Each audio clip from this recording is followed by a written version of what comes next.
Well, to other stories now, Nigeria has confirmed 347 new COVID-19 cases amid the relaxation of measures initially put in place to curb the spread of the disease in the country. With the recent rise in cases, concerns are being raised on the vaccination rate of the population. And the Rise correspondent Benny Ack tells us more. Data from the Nigeria Center for Disease Control from 30th June to 1st July 2020 shows that the new infections were reported in 7 states and the Federal Capital Territory. The new cases take the country's total infections to 257,637 and the death toll to 3,144. Of the 257,637 cases recorded since the outbreak of the pandemic in Nigeria in February 2020, Lagos State accounts for 100,641 infections, followed by the FCT and River States with 28,763 and 16,826 cases.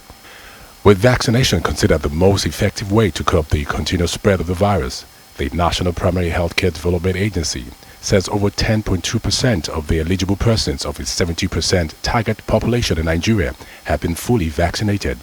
The agency adds that as of July 5th, 23,627,968 of the total eligible persons targeted for COVID-19 vaccinations are fully vaccinated, while 11,948,229 of the total eligible persons targeted for COVID-19 vaccinations are partially vaccinated. The 5 performing states still maintaining their positions in the country's mass vaccination campaign are Jigawa, Kaduna, Kano, Lagos and Kwara, which accounts for 51% of the total number of doses administered in the country. But Lagos State is currently administering about 23,000 daily, which makes the state the second highest number of COVID-19 vaccine doses per day in the country. Vaccines may be the last hope for now to eradicate this deadly virus globally, but with the majority of the population being vaccine hesitant, especially due to conspiracy theories, there is an urgent need to devise innovative interventions to rebuild community confidence in COVID-19 vaccination so as to achieve herd immunity. Benny Ark, Arise News. Well, let's not dip in the discussions as Professor Oyewale Tomori. He is an infectious disease expert. He joins us tonight to really have this conversation. Prof. Oyewale Tomori, thank you so much for joining us tonight on the program.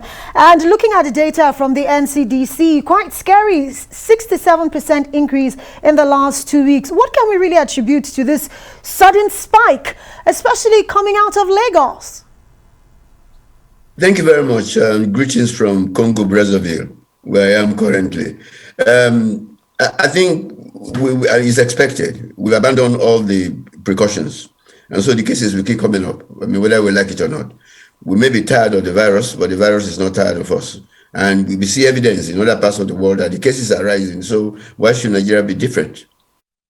Well, Professor Oyewale Tomori, is this any different from what we saw when COVID initially started?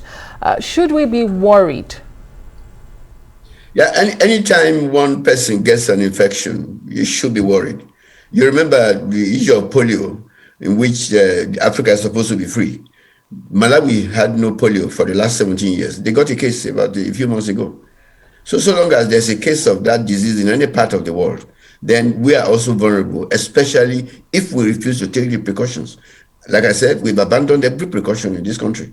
And so, when the cases are occurring, and we're not even testing enough. The figures you are giving, which NCDC is giving, is like about 3 or 4 days of data. I mean, we're not getting daily figures anymore. And people are not testing anymore. So I think it's an under-reporting that we're even getting. Right, and of course, even from the NCDC data, most of the tests even being carried out is mostly for the purpose of travel. But let's talk about the variant, which is actually, leading to the spike. Do we know, exactly what variant that is really pushing these numbers up?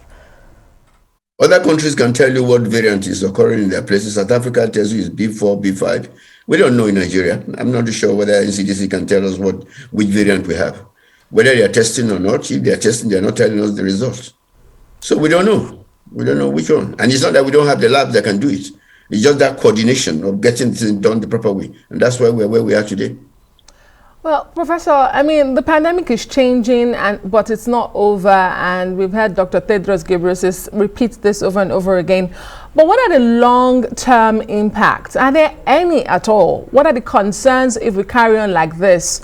We have the infection, the virus still with us. We're not testing to find out.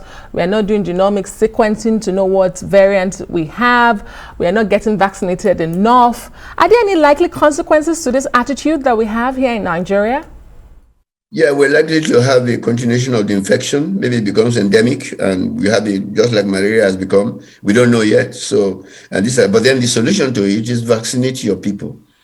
I mean, get them vaccinated, and you can reduce the spread of the disease. But we have refused. I mean, there's hesitancy. People are not taking the vaccine. I mean, I saw the figure that you said the MPACD gave out 10.2% of a population, of a targeted population. And there's still other people who are not even in the target. So you can see that compared to what we have in the country, it's a very, very little and small number of people who are protected. And this number is quite scary because we have a target of vaccinating at least 70% of our population by the end of this year, really. That was the target. But people not going out to get vaccinated is not because the vaccines are not available, which was a challenge in the beginning. But now, the vaccines are here. Sometimes we're even having to destroy some of them that expire. So what more do you think we should be doing right now to get more people to go out there and get the jabs in their arms? Keep doing what you are doing, informing the people, making them aware that they are in danger, that this thing can still come, you can still get infected. If you, a colleague of mine recently wrote in one of our WhatsApp and that he came down with COVID and he couldn't believe that he could because he only took one dose. You didn't take the other doses. Go and get your full dose of the vaccine and get yourself protected. I mean, that's the message. Let's anywhere we have the opportunity, tell it to the people. You are still vulnerable. And anytime I go out, I mean, at this meeting here, I'm wearing my mask. I look like the only masquerade around, but I mean, it's my life I'm protecting. Indeed, it can be very odd in public places. But Professor, let me ask you, because for those that are hesitant, they make this point to say, even with all the vaccinations we've done so far, we see people still having breakthrough infections. We see the cases are rising again, even in countries where they've done more vaccinations than we have done. So why should we even get vaccinated in the first place? We are hearing the BA4, BA5 is difficult to track. It's vaccine resistant. So why bother to take the vaccines? What's the message for people like that? Yeah, because those who take it do not get severe infection and they survive. Those who do not take it are more likely to die. So it's a choice between whether you want to die or you want to live. So I think it's not a scary message. That's what is happening. The people who get vaccinated, who get themselves fully vaccinated, even if they get the infection, they don't get a severe infection. And let me also say one thing. There's nothing that is 100% protective. For certain reasons, that for me, for example, like if I have diabetes, I have other diseases, I may get the vaccine, but I won't develop enough immunity. And one other interesting thing that we need to know, all these variants we're talking about, is those people who refuse to get vaccinated, who get infected. And that's where the virus begins to mutate and turn into the Omicron and other things that we're getting. So they are contributing more to some of our problems. So go get vaccinated and let's also be protected. Absolutely. Getting vaccinated, that's the only way we can protect not just ourselves, but those around us, especially the really vulnerable ones. But as it stands right now, the National Primary Healthcare Agency has said that they've seen an increase, in the uptake of vaccines in the country. They're saying they're having about 230,000 vaccination rate per day, but some will still say it's still inadequate. But I want to talk about long COVID. It's a conversation we're not hearing enough of on any platform. Can you talk to us about why it's important, even after you have recovered from getting the virus, why you should still protect yourself? You see, I'm glad you brought up the issue of the long COVID. A lot of people are getting it, in which after you have recovered, you're still suffering from some of the disease, like fatigue and a few other things. And you see, this virus is a very smart virus, and it's coming up and confusing us and creating lots of problems for all of us. One message I need to tell our people, and that's one of the lessons we need to learn. Both those in Europe and those in Africa, when COVID came, we were all blind. None of us knew what was going on. Unfortunately, instead of studying our own situation, We're waiting for order from Britain and others to determine what we do. And yet our situation was quite different. So we need to sit down and look at our own situation and plan accordingly. Many more people are not dying in Africa, not because they are not getting COVID. They are getting COVID, but they are not dying compared to what is happening. We needed to have studied all that and taken a decision. You remember when they locked up in Britain, and locked every place up. We didn't need to have locked everybody up.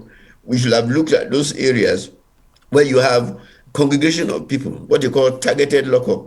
That's what we should have done, not a blanket lockup. And then, in fact, the cases increased even during the lockup. So I think message to us is that this is a disease in our place. Let us study it as it is, take the information that we have to plan our protection and our control measures. But I think the first message is, please get vaccinated. You don't lose anything by it. You cannot say that enough. Get vaccinated. Thank you so much, Professor Oyewale Tomori, infectious disease expert, for being on the news tonight. We do appreciate your time.